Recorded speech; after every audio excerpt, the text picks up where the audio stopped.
salam sejahtera untuk kita semuanya.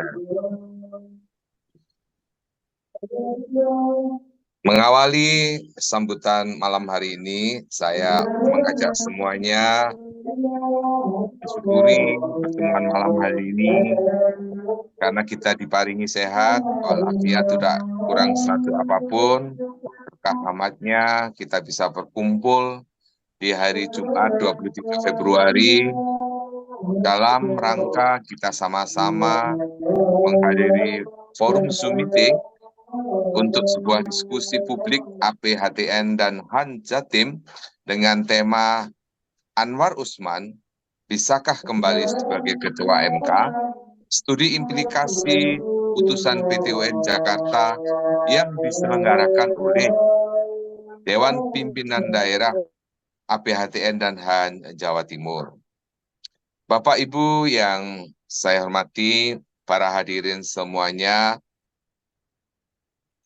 tema yang ditetapkan oleh pengurus APHTN kali ini berkaitan erat dengan hiruk-pikuk ketatanegaraan yang tengah kita perhatikan bersama, sehubungan dengan diterimanya permohonan gugatan yang diajukan oleh Anwar Usman, yaitu mantan Ketua MK, untuk dilakukan pemeriksaan pokok perkara di Pengadilan Tata Usaha Negara Jakarta sebagaimana diregister dalam perkara 604G/2023 PT UN Jakarta yang kita ikuti bersama sekarang ini.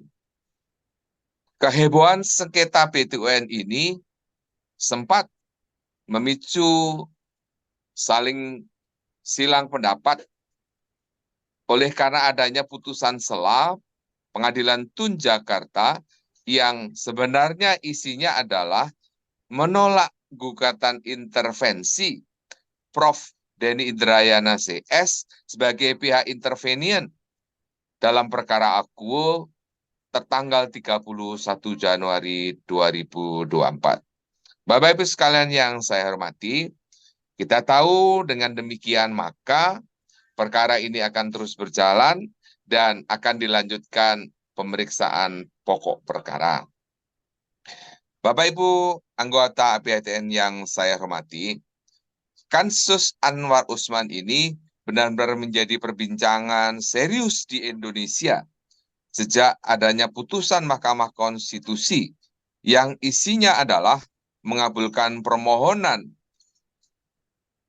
yang membuka peluang Gibran Rakabuming Raka menjadi calon wakil presiden berdampingan dengan Prabowo Subianto sebagaimana dimaksud dalam putusan MK nomor 90/PUU strip Romawi 21/2023 tentang ketentuan tambahan pengalaman menjabat dan keterpilihan pemilu dalam syarat usia minimal Capres dan Cawapres sebagaimana diputus tanggal 17 Oktober tahun 2023. Dalam peristiwa keputusan tersebut, keterlibatan Anwar Usman dalam memeriksa dan memutus perkara nomor 90 tersebut telah mengindikasikan adanya perbuatan yang bertentangan dengan asas judicial impartiality, yaitu asas yang mewajibkan hakim mengundurkan diri atau tidak terlibat dalam mengadili perkara yang pokok perkaranya berkaitan langsung atau tidak langsung dengan kepentingan dirinya atau kerabatnya. Bapak Ibu sekalian yang saya hormati, berdasarkan hasil pemeriksaan Majelis Kehormatan Konstitusi atas keterlibatan Anwar Usman, maka telah diputus oleh Prof. Jimli Asidiki sebagai ketua, yang kita tahu Prof. Jimli adalah mantan ketua MK di periode pertama, dan dijatuhkanlah putusan yang isinya menyatakan pemberhentian Anwar Usman sebagai ketua MK dan tidak sebagai hakim konstitusi. Penjatuhan sanksi ini juga diberikan kepada Hakim Konstitusi Arif Hidayat. Sebagaimana kita lihat dalam putusan MKMK nomor 2 garing MKMK garing L garing 11 2023. Berhasil keputusan MKMK inilah selanjutnya oleh Mahkamah Konstitusi dengan keputusan Mahkamah Konstitusi nomor 17 tahun 2023 tanggal 9 November 2023 tentang pengangkatan Ketua Mahkamah Konstitusi masa jabatan 2023-2028. Keputusan MK Akuo selanjutnya menjadi objek sengketa di PT UN Jakarta. Bapak Ibu sekalian yang saya hormati, APHTN Jawa Timur menyadari bahwa diskusi kali ini akan menghadirkan pembicara pengajar HTN dan Han yang memang memiliki kualifikasi keahlian di bidang hukum administrasi untuk menganalisis implikasi putusan hakim nantinya dari PT UN Jakarta atas perkara Akuo. Pembahasan atas persoalan ini diharapkan memberikan pencerahan kepada pemerhati persoalan ketatanegaraan. Pandangan atas sebuah persoalan hukum yang dibahas akan menjadi kekayaan intelektual atas dasar pijakan, konsep, dan teori, serta langkah analisisnya. Oleh sebab itu, forum ini tidak untuk menyatukan pendapat, tetapi untuk memperkaya wawasan kita semua atas persoalan hukum yang sedang terjadi. Seperti kita tahu, apa kata Oliver Wendell Holmes? The life of the law has not been logic, it has been experience. Kita tahu Oliver Wendell Holmes adalah hakim yang terkenal. Dia pensiun dalam usia 90 tahun dan menjadi hakim agung yang tidak pernah cacat selama 30 tahun lebih. Oleh sebab itu, bagaimana isi putusan hakim PT UN nantinya? Tentu bisa saja sejalan atau berbeda implikasinya dengan hasil diskusi hari ini. Namun, pandangan akademis ini akan tetap berharga dan menjadi citasi atas isi putusan PT UN Jakarta dalam perkara Akuo. Bapak Ibu sekalian yang saya hormati, mewakili APHTN dan Han Jawa Timur, saya ingin mengucapkan terima kasih kepada pembicara dan penghargaan kepada moderator dan teman-teman yang telah mengorganisir kegiatan ini. Mudah-mudahan kegiatan ini menjadi khasanah yang baru dan seri-seri selanjutnya tentu akan segera kita laksanakan bersama. Demikian juga terima kasih atas partisipasi peserta. Tanpa peserta tentu diskusi ini tidak akan bermakna apa-apa. Saya berharap seluruh forum seperti ini akan terus kita bangun dan kita adakan di hari-hari yang mendatang. Atas nama kita semuanya, izinkan saya membuka acara diskusi ini dengan mengucap Bismillahirrahmanirrahim. Irian burung cendrawasih, cukup sekian dan terima kasih. Semoga kita semua selalu sehat dan bahagia. Assalamualaikum warahmatullahi wabarakatuh. Terima kasih, selamat malam, sukses buat kita. Waalaikumsalam. Waalaikumsalam warahmatullahi wabarakatuh. Terima kasih disampaikan kepada Bapak Dr. Himawan S. Tubagio SHMH selaku Ketua Umum APHTN Han Jawa Timur. Baik hadirin yang saya hormati, acara selanjutnya yaitu acara inti webinar dengan tema Anwar Usman bisakah kembali sebagai Ketua Mahkamah Konstitusi Studi Implikasi Putusan PT UN Jakarta. Untuk memandu acara webinar malam hari ini, saya serahkan sepenuhnya kepada Bapak moderator kita, kepada Bapak Tahiga Primananda Alfat SHMH. Kami persilakan. Baik, terima kasih. Saya sampaikan kepada host atau pembawa acara pada malam hari ini.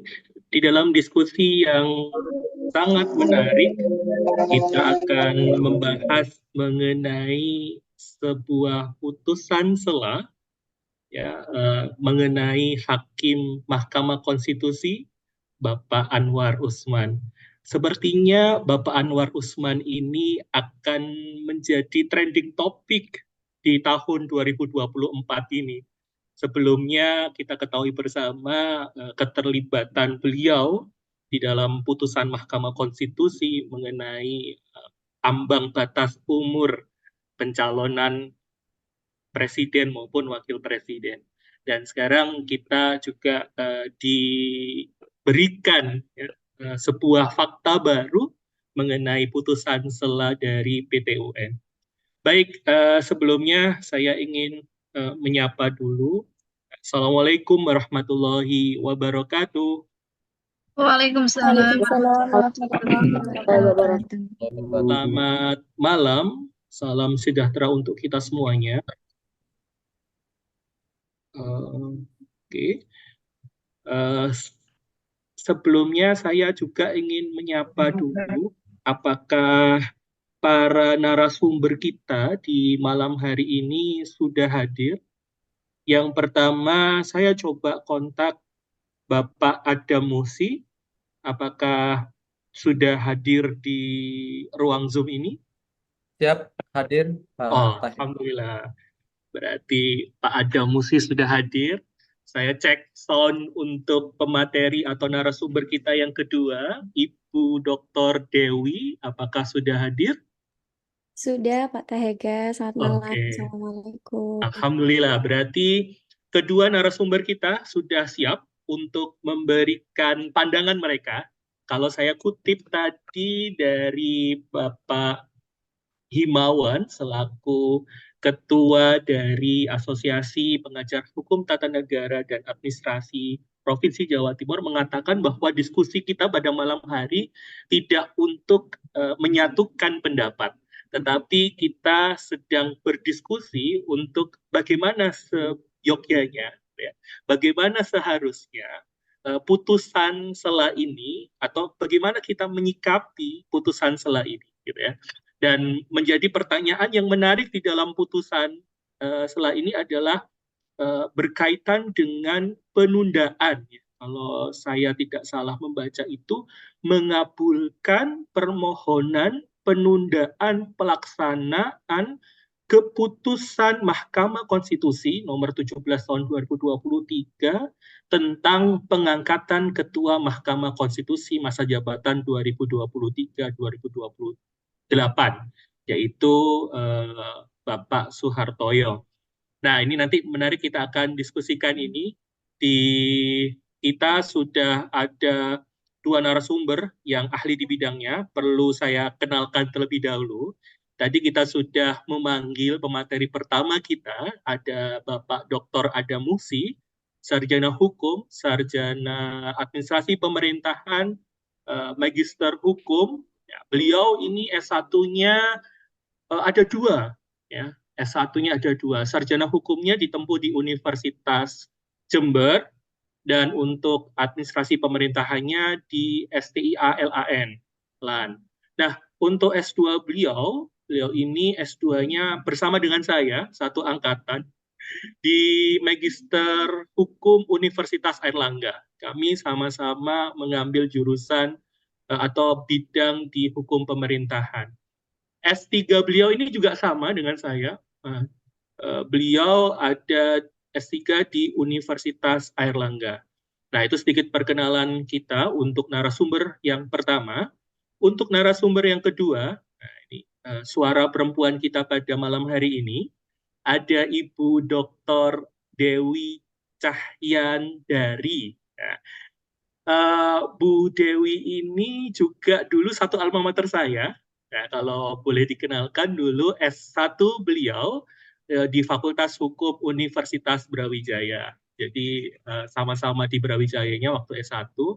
Tapi S2 dan S3 beliau kayaknya istiqomah ya, di Universitas Brawijaya. Bahkan sekarang pun juga mengajar di Universitas Brawijaya. Nah, ini keistiqomahan kayaknya ya. Belajar di Universitas Brawijaya dan mengabdi juga di Universitas Brawijaya. Kalau Pak Adam Musi tadi Beliau sekarang adalah dosen di Fakultas Hukum Universitas Jember. Dan saya rasa dua pemateri kita ini sangat mumpuni di bidangnya, karena kedua-duanya ini adalah orang pemerintahan, khususnya kalau Bu Dr. Dewi ini orang administrasi, Departemen Administrasi Negara di Universitas Brawijaya. Jadi sangat pas kalau kemudian malam ini kita bicarakan masalah putusan sela PT-UN. Oke, supaya kita tidak memperpanjang waktu, gitu ya. Nanti kalau memperpanjang waktu, nanti saya jadi narasumber ketiga, ya. Supaya saya tidak menjadi narasumber ketiga, jadi langsung waktu pembahasan ini saya berikan kepada narasumber pertama kita, sebenarnya Mas atau Pak Adam Muksi, apakah sudah siap? Sudah siap. Sudah siap. Pak Tahega. Baik. Oke, karena Pak Adam Musi sudah siap, baik, kesempatan pertama saya berikan kepada Bapak Dr. Adam Musi, Magister Hukum, untuk bisa memberikan pematik kepada kita mengenai putusan sela PT-UN Jakarta yang meminta untuk penundaan terhadap Hakim Soehartoyo. Nah, ini seperti apa ini sebenarnya kalau Pak Adam Musi memandang putusan sela itu? Monggo Pak Adam Musi bisa memberikan pencerahan pada kami semua. Baik, terima kasih atas kesempatan yang diberikan kepada saya, Pak Tahega. Betul apa yang disampaikan oleh Pak Tahega tadi, kebetulan S2 dan S3 saya satu alma mater dengan Pak Tahega ini. S2-nya kebetulan bareng dan kita sering diskusi gitu, hampir tiap pertemuan, bahkan setelah kelas selesai kita tidak pernah berhenti untuk berdiskusi. Kemudian takdir mempertemukan lagi kita sama-sama S3 bareng juga di UNER gitu. Tapi sedangkan S1 saya tempuh di tempat saya mengabdi hari ini, yaitu di Fakultas Hukum Universitas Jember. Yang saya hormati Pak Himawan sebagai Ketua Asosiasi Pengajar HTN Han Jawa Timur, yang saya hormati juga narasumber Bu Dewi Cahyandari dan juga Pak Moderator, Pak Tahega, dan segenap Bapak Ibu yang telah berkenan hadir dalam forum malam hari ini. Yang komen dari Pak Himawan tadi ini luar biasa temanya, dan saya pikir juga luar biasa. Kalau tidak luar biasa saya tidak mau gitu. Karena temanya luar biasa, yang pertama, dan yang kedua yang mengadakan adalah APHTN, wajib hukumnya bagi saya untuk langsung menjawab iya gitu. Kebetulan yang waktu itu yang yang menghubungi saya Mas Jamil gitu. Jadi terima kasih kepada Mas Jamil dan langsung saya iakan, meskipun ini waktunya untuk mempersiapkan materinya mepet gitu. Jadi baru saya buat tadi sore gitu Pak Tega. Baik, biar tidak terlalu berpanjang-panjang, saya izin untuk share slide yang saya buat, dan ini hanya ada 5 ya, hanya ada 5 slide. Saya tidak terlalu langsung spesifik membahas tentang putusan sela seperti yang disampaikan sudah ditakar oleh Pak Tahega selaku moderator, kan, tapi saya akan membahas ini secara umum gitu. Secara umum, mungkin yang spesifik tentang putusan sela, meskipun nanti saya juga akan nimbrung, nanti mungkin sudah dibahas juga oleh Bu Dewi Cahyandari. Baik, saya menyesuaikan dengan tema. Jadi judul slide saya menyesuaikan dengan tema yang ada di flyer yang di-share ke saya. Sehingga saya kemudian slide saya judulnya adalah menakar peluang Anwar Usman, Hakim Konstitusi Anwar Usman menjadi Ketua MK kembali gitu. Karena itu sepertinya arahnya seperti itu gitu, dari gugatan yang diajukan oleh Hakim Konstitusi Anwar Usman gitu.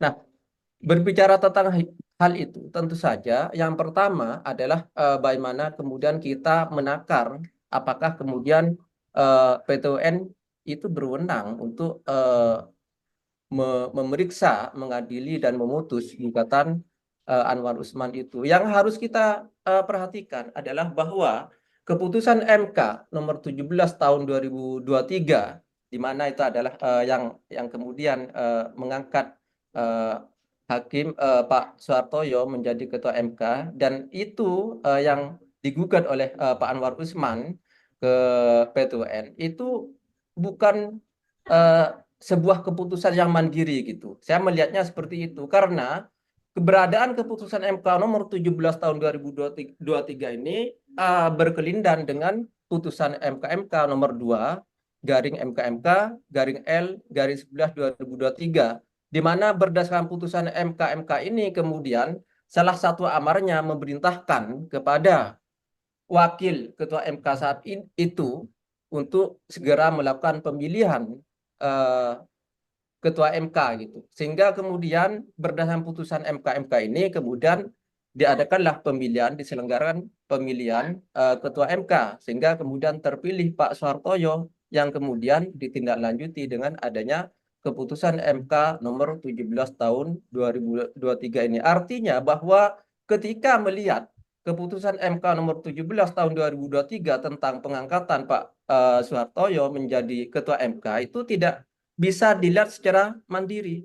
Ini sangat berhubungan. Jadi karena adanya perintah atau ada amanah, ada amar dari putusan MK nomor 2 tahun 2023 itu, di mana salah satu amarnya itu yang kemudian memberhentikan Pak Anwar Usman sebagai ketua MK. Sehingga dari hal ini kemudian perlu dipertanyakan apakah kemudian keputusan MK nomor 17 tahun 2023 ini menjadi objek dari sengketa TUN yang kemudian digugat oleh Pak Anwar Usman ke PT UN Jakarta. Nah, saya pikir kalau menurut pendapat saya, karena ini seperti disampaikan di pengantar oleh Pak Himawan, kemudian oleh saudara moderator, itu bukan dalam rangka untuk menyatukan pendapat. Saya ingin mengajukan pendapat mungkin bisa berbeda atau bisa sama dengan pendapat-pendapat yang lain yang ada di forum ini, atau mungkin dengan pendapat-pendapat para sarjana hukum yang sudah ada gitu. Jadi saya melihat bahwa keputusan MK nomor 17 tahun 2023 itu tidak bisa kemudian dijadikan sebagai objek sengketa TUN yang kemudian digugat oleh Pak Anwar Usman ke PT UN. Kenapa? Karena ini sekali lagi ini sebagai sebuah perintah dari putusan MK, di mana untuk melawan putusan MK itu, lanjut di slide berikutnya, adalah bahwa untuk melawan itu sudah ditentukan dalam peraturan MK nomor 1 tahun 2023, di mana di sana berdasarkan pasal 44 dinyatakan bahwa hakim terlapor yang telah diberhentikan memiliki hak membela diri. Nah, berdasarkan pasal 44 itu ditentukan bahwa hak membela diri tersebut dilakukan di hadapan Majelis Kehormatan MK banding. Nah, ini mekanisme yang sudah disediakan oleh peraturan MK nomor 1 tahun 2023 gitu. Sehingga kemudian secara a contrario tidak berwenang selain selain Majelis Kehormatan MK banding ini. Sehingga secara a contrario PT UN tidak memiliki kewenangan untuk itu.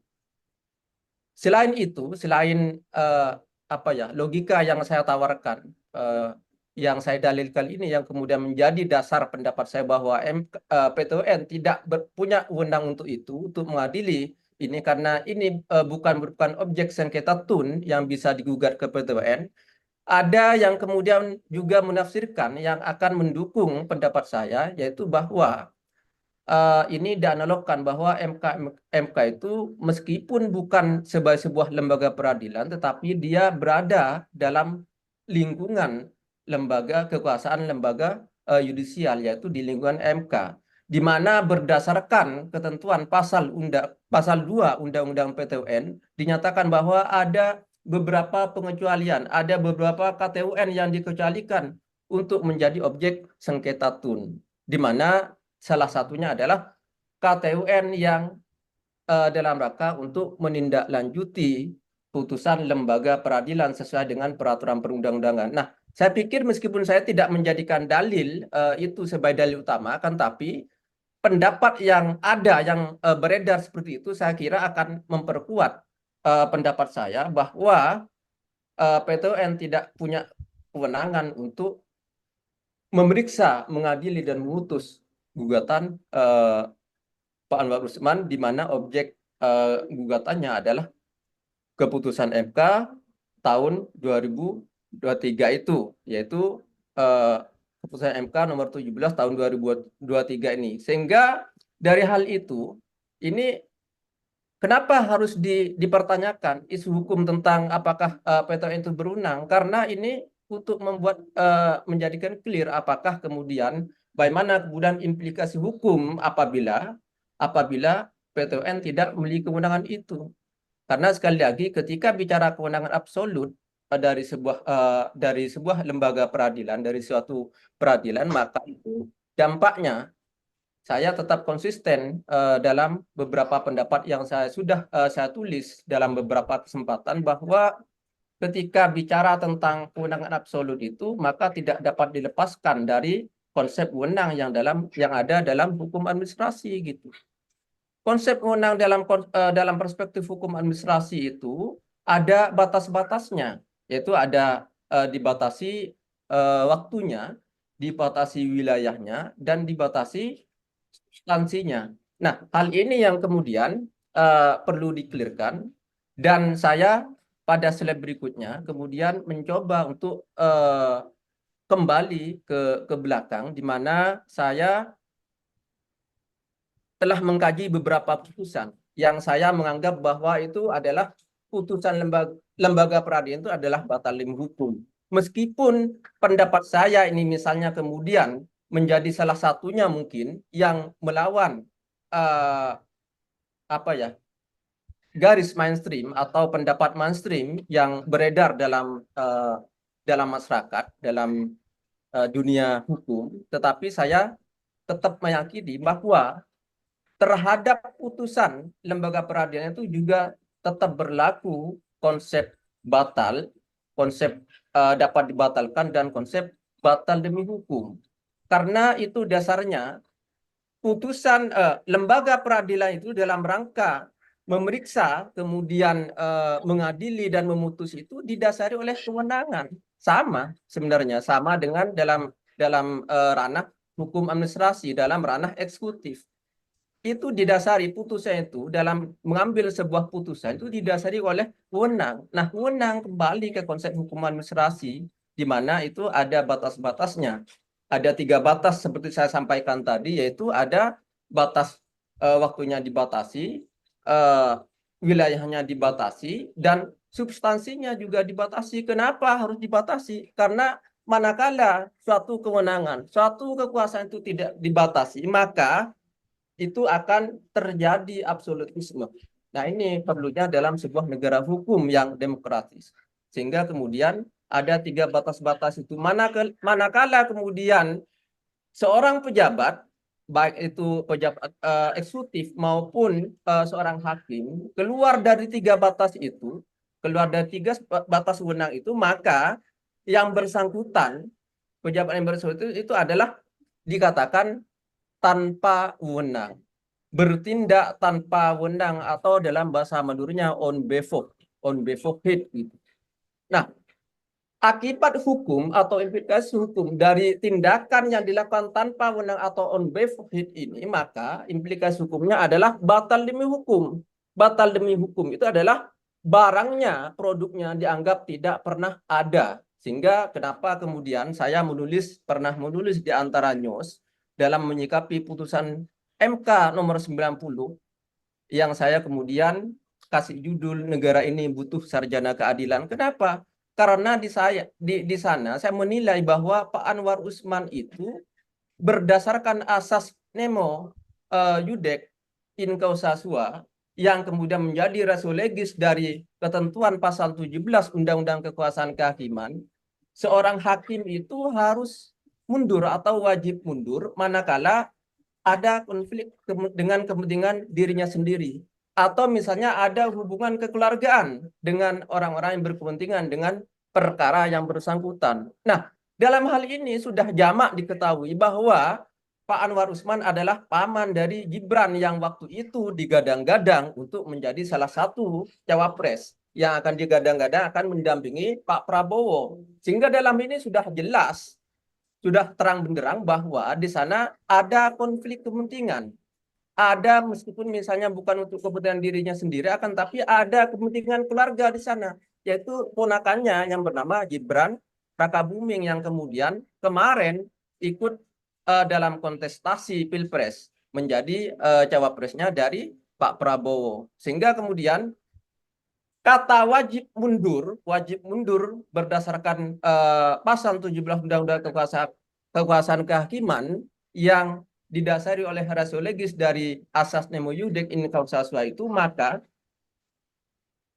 maknanya adalah yang bersangkutan kalau memaksa untuk tetap memeriksa, mengadili dan memutus, berarti yang bersangkutan adalah tidak berwenang atau on behalf, seperti saya sampaikan tadi konsep on behalf gitu. Sehingga akibat hukumnya karena Anwar Usman tidak berwenang on behalf dan putusan itu diambil karena ada Pak Anwar Usman, dan waktu itu adalah putusan itu pendapat hakim 5/4.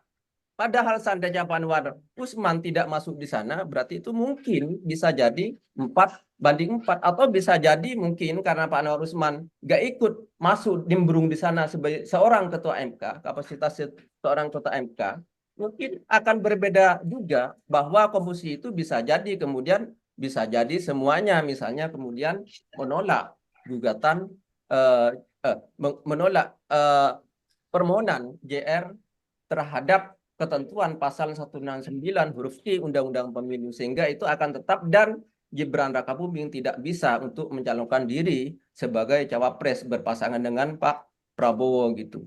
Itu salah satu tulisan saya berkenaan dengan untuk mengklirkan bahwa pendapat saya PTN tidak berwenang untuk itu, akibatnya adalah seperti ini, tidak jauh beda dengan ini. Ada putusan lain misalnya misalnya putusan PN Jakarta Pusat yang kemudian memaksakan diri untuk mengeluarkan sebuah amar yang melakukan penundaan pemilu. Nah, PN Jakarta Pusat tentu saja adalah dia keluar dari batas kewenangannya, karena kewenangan untuk memutus gugatan itu sebenarnya adalah menjadi kompetensi absolut dari PT UN.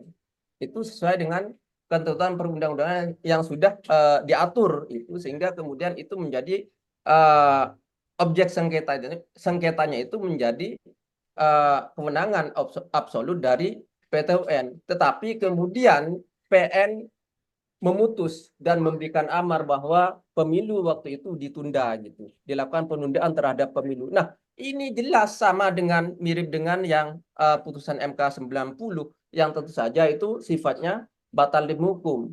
Meskipun banyak ahli-ahli hukum tata negara yang waktu itu kemudian menyarankan KPU untuk melakukan banding, saya termasuk mungkin bukan cuma salah satu, mungkin satu-satunya yang tidak menyarankan KPU untuk melakukan banding. Kenapa? Karena saya berpegang pada pendapat saya bahwa PN itu secara absolut tidak memiliki wewenang untuk itu. Sekali lagi ketika dikembalikan kepada konsep wewenang, di mana ada 3 batas itu, batas wilayah, batas waktu, dan batas substansi, maka ketika keluar dari 3 batas itu dikatakan sebagai on behalf atau tanpa wewenang. Akibat hukumnya apa? Yaitu batal demi hukum. Putusan itu batal demi hukum.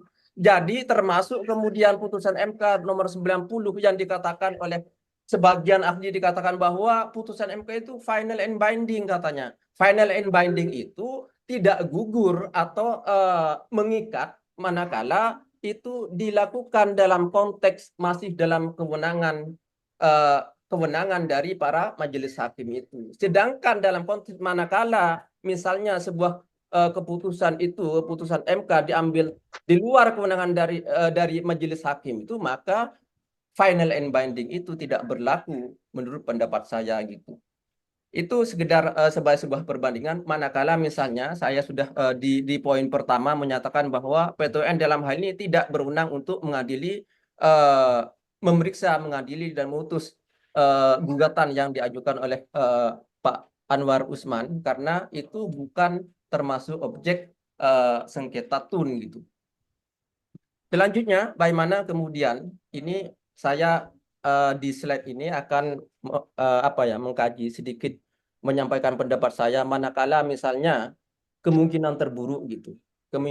Kemungkinan terburuk terjadi misalnya seperti putusan MK 90 di mana secara ideal seharusnya Pak Anwar Usman tidak terlibat, kemudian melibatkan diri dan keluarlah putusan MK 90, atau misalnya putusan PN Jakpus yang melakukan penundaan pemilu misalnya itu terjadi meskipun sebenarnya secara absolut PN tidak memiliki wewenang untuk mengadili itu, kan bisa sangat mungkin kemudian, bukan tidak mungkin kemudian PT-UN kemudian melakukan hal yang sama gitu dalam konteks tema webinar pada malam hari ini. Misalnya kemudian putusan, misalnya PT-UN kemudian memutus mengabulkan, misalnya mengabulkan, kemungkinan terburuk mengabulkan gugatan dari Pak Anwar Usman. Terus bagaimana kemudian ketika dia dihadapkan secara face to face dengan putusan MK yang telah menentukan, yang telah memberhentikan Pak Anwar Usman sebagai ketua MK. Apakah kemudian Pak Anwar Usman ini kemudian berpeluang untuk kembali misalnya itu dikabulkan kemudian menjadi ketua MK lagi? Jawabannya ada di slide terakhir gitu.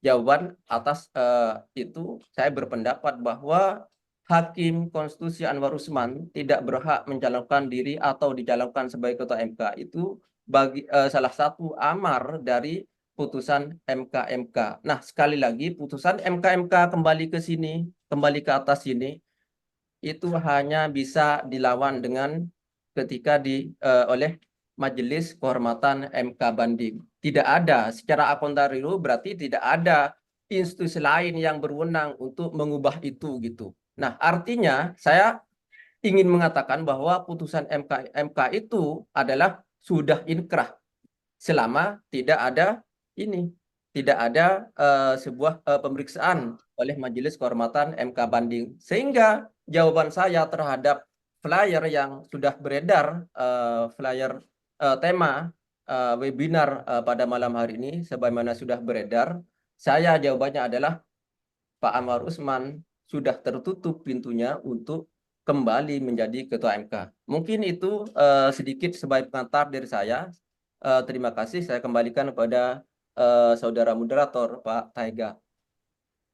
Baik, menarik sekali pembahasan dari Bapak Dr. Adam ini ya.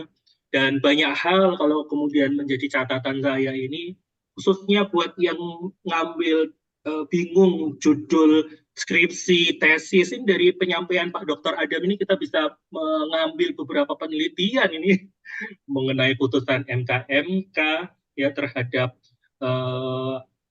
nantinya putusan KTUN tadi ya, PTUN tadi yang terakhir. Dan banyak hal. Nah, cuman saya nggak mau menyimpulkan karena kita akan mendengarkan bagaimana pendapat dari Ibu Dr. Dewi. Kalau Pak Dr. Adam tadi sudah menyampaikan dan sudah menyinggung sebenarnya mengenai apakah PT-UN dalam hal ini memiliki kewenangan untuk melakukan penilaian terhadap keputusan Mahkamah Konstitusi nomor 17 tahun 2023, yang mana sebenarnya keputusan Mahkamah Konstitusi itu adalah sebuah implikasi ya, dari menjalankan amanat putusan MK nomor 2 tahun 2023. Dan sepenangkapan saya tadi dari penjelasan Bapak Dr. Adam tadi bahwa hal itu tidak bisa dijadikan objek KTUN ya, karena dasarnya adalah bahwa kalau dia menjadi objek PTUN atau dia memang sebagai katun gitu ya, keputusan tata usaha negara, itu dikecualikan kalau kemudian katun itu adalah dalam rangka menindaklanjuti putusan pengadilan. Tapi yang menarik adalah begini, apakah MK ini adalah pengadilan? Nah, itu. Dan pertanyaan berikutnya yang menjadi pemantik kita adalah, ini kan masih putusan sela. Nah, apakah putusan sela ini punya implikasi? Nah, pertanyaan ini mungkin akan dielaborasi oleh Ibu Dr. Dewi dalam kesempatan yang kedua ini. Kita langsung menuju ke Ibu Dr. Dewi. Silakan Ibu Dr. Dewi. Baik, terima kasih Pak Tahega. Assalamualaikum warahmatullahi wabarakatuh. Selamat malam Pak Dr. Himawan selaku Ketua APE HTN Hanjatim, Pak Dr. Adam, Pak Tahega, Bu Wahyu, dan para peserta yang kalau saya lihat ini banyak senior-senior saya di APHTN. Mohon izin para senior, ini saya tidak berniat untuk menggurui, mengajari, tidak. Tentunya para senior ilmunya jauh di atas saya begitu. Saya kemarin juga diminta Pak Dr. Ahmad Siboy 2 hari sama dengan Pak Adam begitu ya. 2 hari diberitahu ngisi acara, saya langsung bilang iya. Kalau untuk APHTN Han, saya harus bilang iya begitu ya, sebagai bentuk pengabdian saya dalam asosiasi pengajar HTN Han. Baik, Pak Tahega, mungkin saya langsung share materi saya pada malam hari ini. Saya mengambil tema atau judul tentang hubungan antara putusan PT UN Jakarta atas gugatan Anwar Usman dengan pengangkatan kembali sebagai Ketua MK. Yang mana kemarin ketika Pak Dr. Ahmad Siboy dan Pak Jamil share flyer, kemudian saya mencoba mencari apa yang bisa kita analisis dari sudut pandang atau kacamata hukum administrasi negara, khususnya dalam sistem peradilan tata usaha negara. Mungkin tadi Pak Adam berkenaan dengan bagaimana kemudian hukum tata negara mungkin ya memandang gugatan PT UN yang dilayangkan oleh Anwar Usman ini seperti apa. Mungkin di sini saya akan mencoba menganalisanya dari kacamata hukum administrasi negara. Yang ingin saya diskusikan menjadi pemantik dalam kesempatan malam ini, yang pertama adalah ada beberapa hal, Bapak Ibu. Yang pertama adalah hubungan antara PT UN Jakarta, putusan PT UN Jakarta atas gugatan Anwar Usman dengan pengangkatan kembali sebagai Ketua MK. Kemudian apakah ada hubungan nantinya antara putusan PT UN Jakarta yang masih belum, karena kemarin masih putusan sela, atas gugatan Anwar Usman dengan pengangkatan Anwar Usman kembali sebagai Ketua MK. Dan kemudian yang kedua adalah apa yang diminta penggugat, dalam hal ini adalah Anwar Usman dalam gugatannya, yaitu objek sengketa. Dan kemudian adalah analisis implikasi putusan PT UN Jakarta nantinya atas gugatan Anwar Usman. Mungkin di sini saya sedikit meluruskan terkait dengan, mohon izin.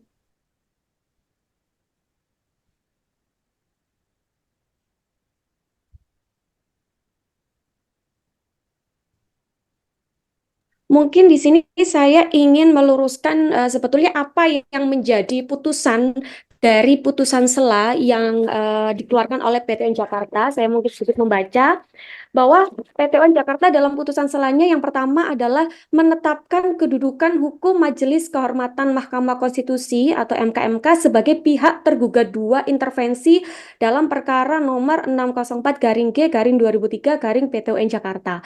Dan yang kedua adalah membebankan biaya dari putusan sela ini akan diperhitungkan bersama-sama dengan putusan akhir. Mungkin saya sedikit meluruskan bahwa sebetulnya isi putusan sela itu tidak membatalkan atau menunda keputusan tata usaha negara yang menjadi objek sengketa dalam gugatan Anwar Usman. Begitu. Untuk menjawab diskusi yang pertama, kemudian kita masuk dalam apakah putusan PT UN Jakarta atas gugatan Anwar Usman memiliki korelasi dengan pengangkatannya nanti kembali sebagai Ketua MK. Maka untuk menjawab pertanyaan ini kita harus melihat pada 3 hal. Yang pertama, kemudian bagaimana pengaturan pengangkatan Ketua Mahkamah Konstitusi dan bagaimana pengaturan pemberhentian Ketua Mahkamah Konstitusi serta pengaturan pengangkatan kembali Ketua Mahkamah Konstitusi.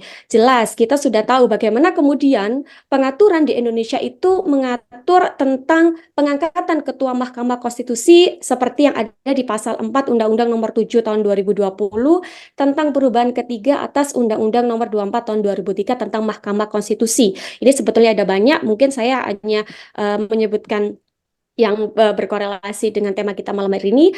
Yang pertama adalah Mahkamah Konstitusi mempunyai 9 orang anggota hakim konstitusi yang ditetapkan dengan keputusan presiden. Kemudian yang kedua, susunan Mahkamah Konstitusi terdiri atas seorang ketua merangkap anggota, seorang wakil ketua merangkap anggota, dan 7 orang anggota hakim konstitusi. Kemudian yang ketiga, ketua dan wakil ketua Mahkamah Konstitusi dipilih dari dan oleh anggota hakim konstitusi untuk masa jabatan 5 tahun terhitung sejak tanggal pengangkatan ketua dan wakil ketua Mahkamah Konstitusi. Kemudian yang ketiga A, ketua dan wakil ketua Mahkamah Konstitusi yang terpilih sebagaimana dimaksud pada ayat 3 dapat dipilih kembali dalam jabatan yang sama untuk 1 kali masa jabatan. Ini merupakan pengaturan pengangkatan ketua Mahkamah Konstitusi. Lalu bagaimana kemudian pengaturan pemberhentian ketua Mahkamah Konstitusi? Bapak Ibu tentunya, dan di sini juga ada rekan-rekan mahasiswa, bisa melihat di dalam pasal 23 ayat 2 undang-undang yang sama bahwa Hakim konstitusi di sini saya meng-highlight karena memang Anwar Usman diberhentikan dengan tidak hormat adalah dijatuhi pidana penjara. Hakim konstitusi diberhentikan tidak dengan hormat apabila dijatuhi pidana penjara berdasarkan putusan pengadilan yang telah memperoleh kekuatan hukum tetap, kemudian melakukan perbuatan tercela, tidak menghadiri persidangan, melanggar sumpah atau janji jabatan, dan lain sebagainya, sampai di dalam huruf H adalah melanggar kode etik dan pedoman perilaku hakim konstitusi. Kemudian untuk menjawab pertanyaan apakah putusan PT UN nantinya itu akan berkorelasi dengan pengangkatan kembali, maka perlu kita cari aturan secara normatif hukum positif kita terkait dengan apakah ada pengaturan pengangkatan kembali Ketua Mahkamah Konstitusi, di mana pasal 4 ayat 3A Undang-Undang 7 tahun 2020 tentang perubahan ketiga atas Undang-Undang nomor 24 tentang Mahkamah Konstitusi, disebutkan bahwa ketua dan wakil ketua Mahkamah Konstitusi yang terpilih sebagaimana dimaksud pada ayat 3 dapat dipilih kembali dalam jabatan yang sama untuk 1 kali masa jabatan. Artinya untuk ketua dan wakil ketua itu dapat dipilih 1 kali, tetapi pengangkatan kembali ketua Mahkamah Konstitusi yang diberhentikan tidak dengan hormat memang belum diatur dalam Undang-Undang nomor 7 tahun 2020. Di sini kalau kita mengacu pada Undang-Undang tentang Mahkamah Konstitusi, terkesan memang masih ada peluang untuk bisa diangkat kembali karena tidak ada aturannya. Tetapi tadi sudah sempat disinggung oleh Pak Dr. Adam bahwa di dalam putusan MK nomor 2 garing MK garing L garing 11 tahun 2023, di sana disebutkan bahwa hakim terlapor, di sini maksudnya adalah Anwar Usman, terbukti melakukan pelanggaran berat terhadap kode etik dan perilaku hakim konstitusi sebagaimana dalam Sabta Karsa Utama, prinsip ketidakberpihakan, prinsip integritas, prinsip kecakapan dan kesetaraan, prinsip independensi dan prinsip kepantasan dan kesopanan, dan sampai di nomor 5 adalah hakim terlapor tidak nomor 4, hakim terlapor tidak berhak untuk mencalonkan diri atau dicalonkan sebagai pimpinan Mahkamah Konstitusi sampai masa jabatan hakim terlapor sebagai hakim konstitusi berakhir. Dan di angka 5, hakim terlapor tidak diperkenankan terlibat atau melibatkan diri dalam pemeriksaan dan pengambilan keputusan dalam perkara perselisihan hasil pemilihan presiden dan wakil presiden, pemilihan anggota DPR, DPD, dan DPRD, serta pemilihan gubernur, bupati, dan wali kota yang memiliki potensi timbulnya benturan kepentingan. Kalau kita lihat di dalam putusan MK ini memang sudah tertutup peluang dari Anwar Usman untuk kemudian bisa menjadi ketua Mahkamah Konstitusi kembali. Namun apa yang kemudian yang bisa kita analisis lagi dari gugatan yang dilayangkan oleh Anwar Usman kepada PT UN Jakarta? Kalau kita lihat apa yang diminta penggugat dalam gugatannya, Pasal 53 Undang-Undang 586 tentang Peradilan Tata Usaha Negara sudah menjelaskan bahwa seseorang atau badan hukum perdata yang merasa kepentingannya dirugikan oleh suatu KTUN dapat mengajukan gugatan tertulis kepada pengadilan yang berwenang berisi tuntutan agar KTUN yang disengketakan itu dinyatakan batal atau tidak sah dengan atau tanpa disertai tuntutan ganti rugi dan atau rehabilitasi. Nah, di sini saya coba mencari gitu apa isi dari gugatan yang dilayangkan Anwar Usman. Apa yang diminta itu kemudian saya sudah coba buka websitenya PT UN Jakarta, itu tidak ada atau saya tidak tahu apakah kemudian websitenya masih maintenance atau seperti apa. Ketika saya cari, saya tidak menemukan isi gugatan dari Anwar Usman, sehingga di sini tidak diketahui apakah apa yang sebetulnya diminta oleh Anwar Usman. Apakah di dalam gugatan Anwar Usman itu kemudian ada permintaan untuk merehabilitasi? Artinya apa? Kemudian analisis implikasi putusan PTN Jakarta atas gugatan Anwar Usman, yaitu kita harus mengetahui dulu apa yang diminta oleh Anwar Usman di dalam gugatan PT-UN-nya. Tadi kalau Pak Dr. Adam mengatakan bahwa sebetulnya PT-UN Jakarta itu tidak, atau PT-UN tidak memiliki kewenangan untuk meriksa putusan MK-MK, maka mungkin saya memiliki pandangan yang sedikit berbeda dengan Pak Dr. Adam, di mana di dalam pasal 87 Undang-Undang Nomor 30 Tahun 2014 itu bahwa KTUN dimaknai gitu ya, ada poin A sampai F kalau tidak salah, dan saya berpendapat ya bisa saja namanya orang mungkin mau mengupayakan gitu ya, bisa saja itu kemudian dilayangkan ke PTN Jakarta dengan didasarkan pada pasal 87 Undang-Undang 30 tahun 2014. Maka dari hasil analisis saya, putusan yang inkrah nantinya itu menurut saya itu dapat menjadi pintu masuk pengangkatan kembali ketika KTUN yang menjadi objek gugatan yang dilayangkan oleh Anwar Usman itu dibatalkan oleh PT-UN. Tetapi kemudian nanti kita lihat bersama apa yang kemudian menjadi putusan PT-UN Jakarta, bahwa sebetulnya di dalam putusan MK-MK ini sudah jelas menyatakan bahwa hakim terlapor tidak diperkenakan terlibat atau melibatkan diri dalam pemeriksaan dan pengambilan keputusan. Dan hakim terlapor tidak berhak untuk mencalonkan diri atau dicalonkan sebagai pimpinan Mahkamah Konstitusi. Nah, ini ada yang menarik, Pak Moderator. Nanti kita bisa menganalisis apakah kemudian putusan MK-MK itu, isi dari putusan MK-MK itu bisa menjadi objek gugatan ke PT-UN atau tidak gitu. Karena kalau misalnya itu ternyata putusan MK-MK itu dibatalkan oleh PT-UN, maka peluang dari Anwar Usman untuk bisa menjadi hakim kembali itu sangat besar. Saya rasa itu mungkin untuk pengantar diskusi kita malam hari ini, Pak Moderator. Saya kembalikan ke Pak Tahega. Baik, menarik sekali. Kita sudah bisa melihat kan bagaimana pandangan dua doktor kita pada malam hari ini. Ternyata walaupun sama-sama dari APHTN Han Jawa Timur, tapi ternyata dua dokter ini tidak satu pendapat gitu ya. Kalau tadi Pak Dr. Adamusi menyatakan tidak punya kesempatan untuk kemudian menjadi hakim Mahkamah Konstitusi kembali nih Pak Anwar Usman. Tapi kalau Bu Dr. Dewi sebaliknya masih ada kesempatan gitu. Kita lihat dulu bagaimana nanti putusan PT-UN-nya gitu ya. Tapi nanti pasti akan yang menarik lagi adalah bagaimana putusan Pengadilan Tata Usaha Negara tadi dihadapkan dengan putusan MK-MK tadi yang sudah dua narasumber kita bahas. Baik, sekarang sudah pukul 20:03. Kayaknya nggak afdol ya kalau kemudian diskusi ini kita buka untuk para peserta yang sudah di ruangan Zoom saya ini. Ada sekitar 200 peserta, Masya Allah. 200 peserta ini tadi ada mengatakan, semua mahasiswa saya kerahkan untuk ikut semua. Gitu. Nah ini kayaknya banyak mahasiswanya nih ya.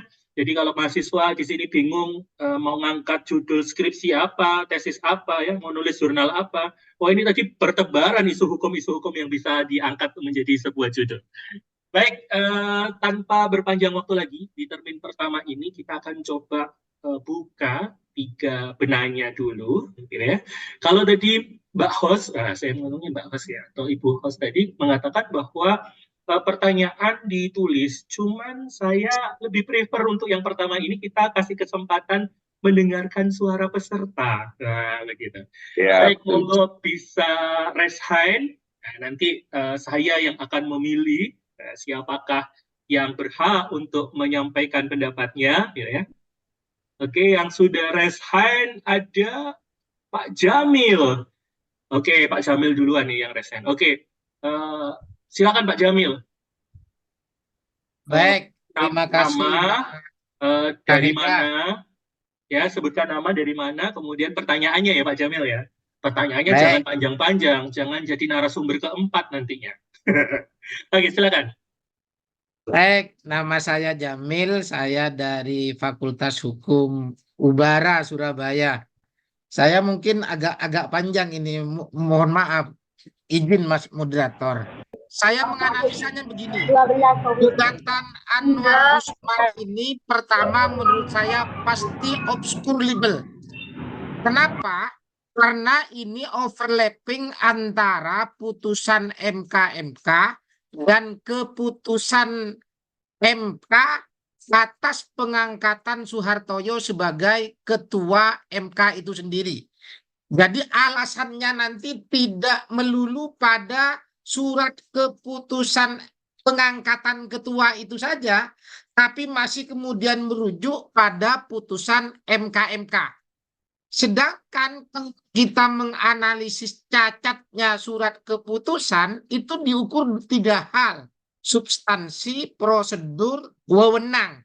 Sedangkan ini tidak berdiri sendiri SK ini, tapi karena perintah dari putusan MK. Menurut saya potensi obscure legal. Satu. Yang kedua menurut saya error in subjectu. Kenapa? Karena kalau nggak salah Pak Soehartojo itu juga dimintai keterangan katanya sebagai tergugat. Padahal sebetulnya kalau kemudian SK Tun itu dalam rangka SK-nya sebetulnya pejabat tata usaha negaranya. Nah, Pak Soehartojo ini kan hakim sebetulnya. Sebetulnya kan kesekretariatan mungkin yang mengeluarkan SK-nya, bukan hakim itu gitu loh. Sehingga error in subjectu. Yang kedua, error in objectu menurut saya. Karena pengangkatan itu nggak bisa menjadi objek sengketa di pengadilan tata usaha negara. Nah, bagaimana kalau kemudian dikabulkan? Itu kan ada 2 permintaan ya. Satu adalah penundaan. Saya nggak tahu apakah penundaan itu sudah selesai di putusan selah ini, ataukah bagaimana, ataukah masih berpeluang untuk dikabulkan penundaan itu. Katakanlah dikabulkan umpama penundaan itu, maka pulih. Sebetulnya SK itu bisa kemudian Pak Anwar Usman kembali lagi sebetulnya kalau itu penundaan. Tapi apakah kemudian pengadilan MK mau mentaati itu? Dia pengadilan lebih tinggi loh dari pengadilan tata usaha negara. Itu kan juga harus dipikirkan. Pengadilan tertinggi sejajar dengan Mahkamah Agung. Masa kemudian mau manut begitu saja dengan putusan pengadilan tata usaha negara yang levelnya di bawahnya. Nah, itu menurut saya juga perlu dipertimbangkan. Saya pikir itu. Terima kasih. Assalamualaikum warahmatullahi wabarakatuh. Dimarahi. Waalaikumsalam warahmatullahi wabarakatuh. Iya, baik Pak Jamil dari Ubhara. Baik, untuk penyanyi, saya simpan dulu nggih Pak Adam sama Bu Dewi pertanyaannya, nanti bisa langsung dijawab sekaligus nggih. Baik, untuk penyanyi kedua saya melihat ada yang angkat tangan adalah Muhammad Rijal Firdaus. Muhammad Rijal Firdaus bisa bersuara dan menunjukkan wajahnya. Saya hitung 3 ya. Kalau 3, oke, ada? Oke, silakan. Baik, terima kasih atas waktunya. Perkenalkan, nama saya Muhammad Rijal Firdaus. Saya mahasiswa dari UIN Sunan Ampel Surabaya. Saya mau bertanya, tadi menarik statement dari narasumber kedua, bahwasanya nanti ada potensi untuk Bapak Anwar Usman kembali lagi menduduki jabatan Ketua Mahkamah Konstitusi. Yang ingin saya tanyakan dan cukup menarik adalah putusan dari MK itu mengadili dari sisi etik. Kemudian hasil dari PT-UN atau Pengadilan Tata Usaha Negara itu nantinya kepada ranah akibat hukum. Nah, ada 2 variabel di sini yang berbeda. Satu, etik, yakni MK yang mengadili pada ranah etik, dan juga PT-UN yang mengadili pada ranah hukum. Yang menjadi pertanyaan saya adalah, apakah kemudian hasil putusan yang berakibat hukum bisa membatalkan etik? Apakah hukum bisa membatalkan etik? Itu yang menjadi pertanyaan saya. Terima kasih. Baik, terima kasih Mas Rijal. Nah, ini kalau dari mahasiswa itu enak, singkat, padat, jelas ya. Kalau Pak Jamil tadi bukan mahasiswa S1 ya. Baik, kita ke penanya ketiga yang sudah angkat tangan dari tadi, gitu ya. Saya takut tangannya capek. Kita ke Hufron Law Firm. Wah ini saya tahu sebenarnya. Cuman saya panggil Hufron Law Firm aja biar kenalan dulu. Silakan. Terima kasih Mas Taega, moderator, narasumber yang saya hormati, Pak Ketua juga yang saya hormati pula. Rupanya Pak Ketua ini posisi ada di luar kota, di luar pulau ini. Para peserta seminar malam ini, pertama saya sebenarnya lebih ke persoalan yang lebih empiris gitu. Jadi kalau tadi disampaikan oleh pembicara kedua bahwa itu ada wilayah yang abu-abu gitu. Jadi ada kemungkinan bahwa itu gugatannya itu dikabulkan.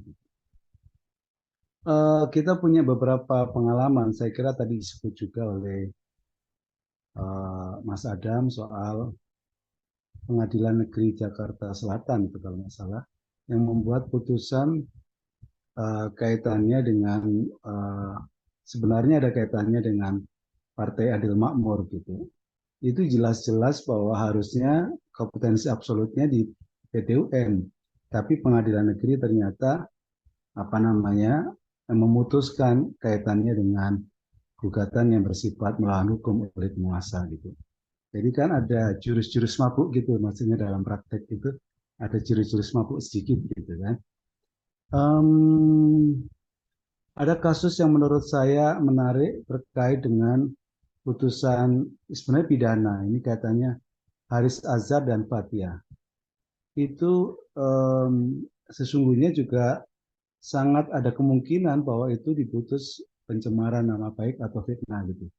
Tapi karena peran civil society yang memberikan kontrol terhadap proses persidangan yang hampir prosesnya 3 tahun itu, ternyata kontrol sosial itu membuahkan hasil. Artinya bahwa yang kalau itu sepi ing pamre gitu, artinya media tidak meliput, kemudian tidak ada rame-rame, ya bisa saja itu diputus dengan putusan terbukti melakukan pencemaran. Dalam konteks kasus Ferdi Sambo barangkali termasuk salah satu ajudannya itu juga ada yang disebut amicus curiae gitu ya, sahabat pengadilan. Pertanyaan saya adalah pernah suatu saat Gus Dur itu mengatakan begini, fungsi dunia akademik, dunia kampus itu harus menjadi jembatan bagi kepentingan, satu sisi kepentingan pemerintah, tapi juga di satu sisi kepentingan adalah rakyat gitu. Jadi yang mengedukasi, mendidik, dan kemudian menjembatani antara aspirasi rakyat di satu sisi, itu juga adalah fungsinya para doktor, para akademisi, para cendekiawan tepatnya gitu. Pertanyaan saya adalah, saya ini memiliki kekhawatiran yang mungkin agak berlebihan gitu.